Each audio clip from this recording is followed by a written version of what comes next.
Alhamdulillahirabbil alamin. Hari ini kita bisa hadir di sini dalam konferensi pers. Hari ini terima kasih buat semua rekan-rekan media yang udah hadir. Mungkin karena waktu juga sudah cukup telat ya menuju buka puasa, mungkin langsung saja kita mulai acara ini dengan Bismillahirrahmanirrahim. Bismillahirrahmanirrahim. Langsung saja mungkin.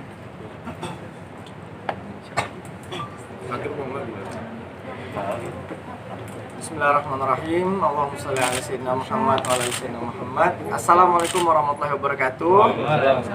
Apa kabar teman-teman wartawan? Semoga sehat. Syakir mengucapkan terima kasih banyak atas waktunya teman-teman wartawan. Dan Syakir juga mohon maaf mungkin beberapa belakangan hari ini ada berita tentang Syakir dan Syakir klarifikasi sekarang karena kemarin juga kita ada karantina PSBB dan Syakir juga sedang fokus di bulan Ramadan.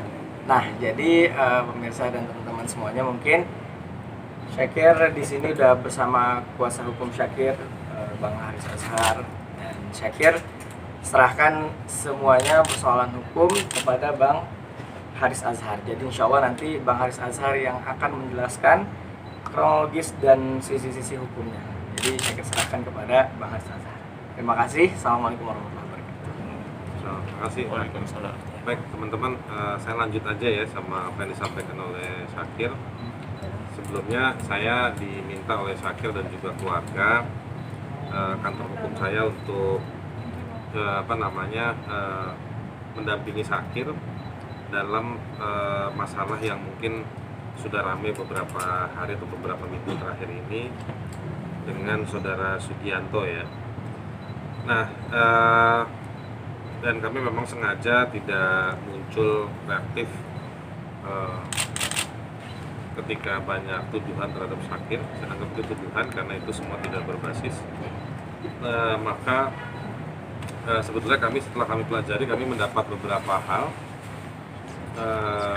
Kami ada dapat 5 hal besar atau 6 sebetulnya yang nanti akan saya jelaskan terkait dengan hubungan antara Syakir dengan Sugianto ya. Sugianto. Nah, yang pertama itu soal pelanggaran dari sisi kontrak yang dia jadikan argumentasi. Yang kedua soal ketidakadilan isi dari kontrak tersebut. Yang ketiga soal sebenarnya Syakir sudah melakukan jauh dari apa yang ditulis di kontrak atau diberitakan di media, duduk Syakir belum melakukan ini dan lain-lain.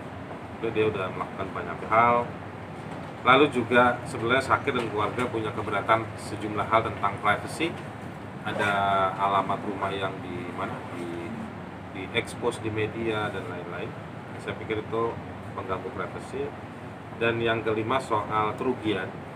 Sebenarnya ada banyak kerugian Syakir yang terjadi karena hubungan dengan Sugianto ini. Yang keenam itu sementara saya menyebutnya banyak kebohongan yang diciptakan yang ada di dalam media. Saya nggak tahu siapa yang ngomong, tetapi liputan media itu setelah dianalisa oleh keluarga memuat berita-berita yang tidak sesuai faktanya. Tenang aja, Syakir tidak akan ngelaporin ITE ya. Syakir bukan tipe orang kayak begitu. Tapi kita hanya ingin menyampaikan bahwa ada di berita-berita banyak fakta soal kebohongan terkait dengan Syakir dan keluarganya. Yang pertama soal pelanggaran ya.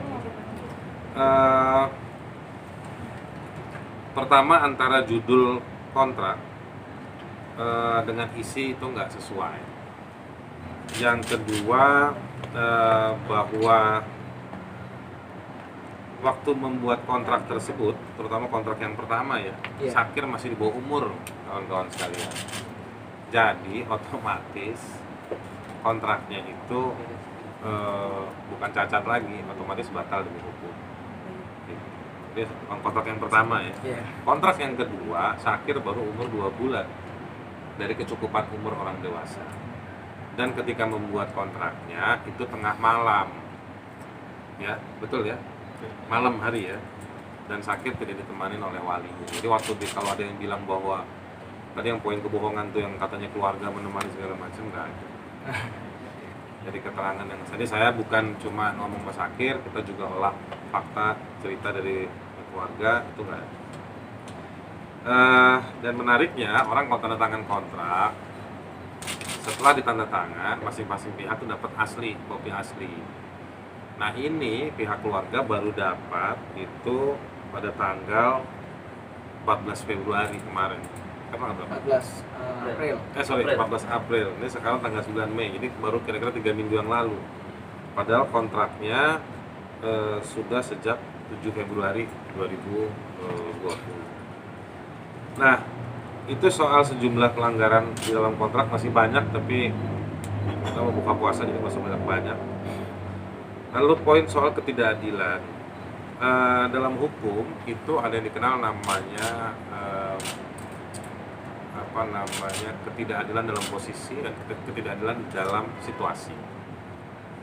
Nah, Syakir dengan pihak di dalam kontrak tersebut ada situasi di mana ketidakadilan dalam situasi.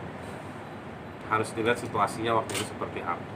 Jadi nggak bisa hanya melihat soal sepakat semua tanda tangan, nggak bisa gitu. Lalu dalam perjanjian tersebut berlaku seumur hidup, luar biasa. Perjanjian itu harus ada waktunya, baik ada waktunya, dan nggak bisa dia berlaku seumur hidup, karena hal yang diperjanjikan juga bukan hal yang berlaku kekal. Jadi ini lucu, kontraknya berlaku seumur hidup. Lalu Syakir tidak boleh bikin komitmen dengan pihak ketiga manapun dalam perjanjian tersebut. Dan Syakir tidak paham hal-hal ini ketika menandatangani perjanjian ini. Lalu ganti rugi. Kan dalam perjanjian itu biasanya ada hak dan kewajiban. Kalau haknya tidak dipenuhi oleh salah satu pihak, pihak yang dirugikan bisa minta ganti rugi. Nah, dalam kontrak ini itu hanya berlaku pada si orang tersebut. Si Syakirnya enggak. Jadi Syakir kalau merasa dirugikan, dia enggak punya fasilitas menuntut ganti rugi, kan lucu. Nah, lalu beban membuat konten YouTube ada di Syakir. Dan memang dalam prakteknya, dalam poin berikutnya yang telah dilakukan oleh Syakir, banyak video yang diupload di akun YouTube-nya yang kemudian dikelola oleh Sugianto CS itu yang bikin oleh Syakir. Dari mulai idenya, produksinya, dan juga finalisasinya, promonya.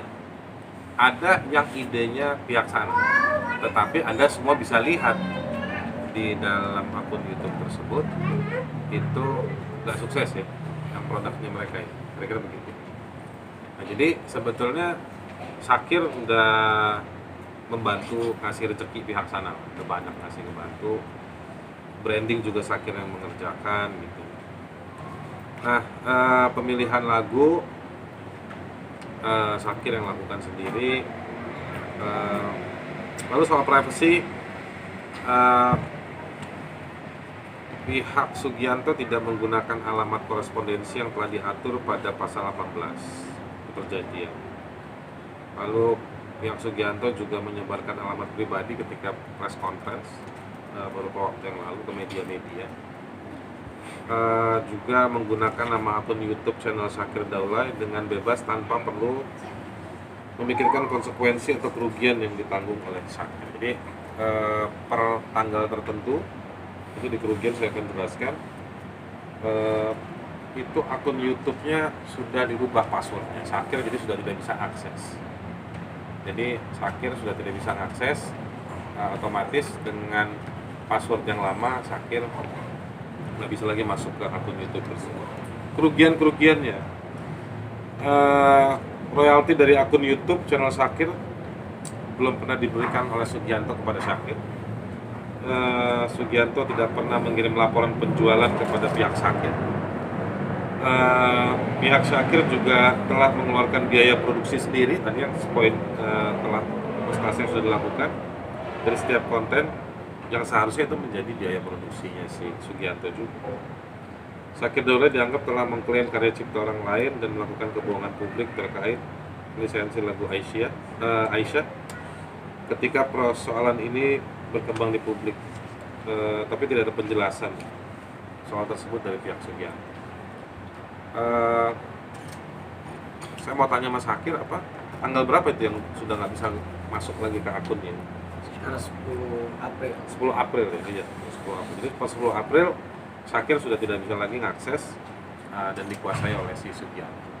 Nah, kami juga akan menempuh upaya hukum ke YouTube secara persuasif, gradual, terkait dengan tentu, dan itu normal aja karena Syakir dia punya hak terhadap akun tersebut, tapi kenapa YouTube lebih berpihak pada Sugianto, dan memang nanti sengketa ini nanti harus diketahui juga oleh pihak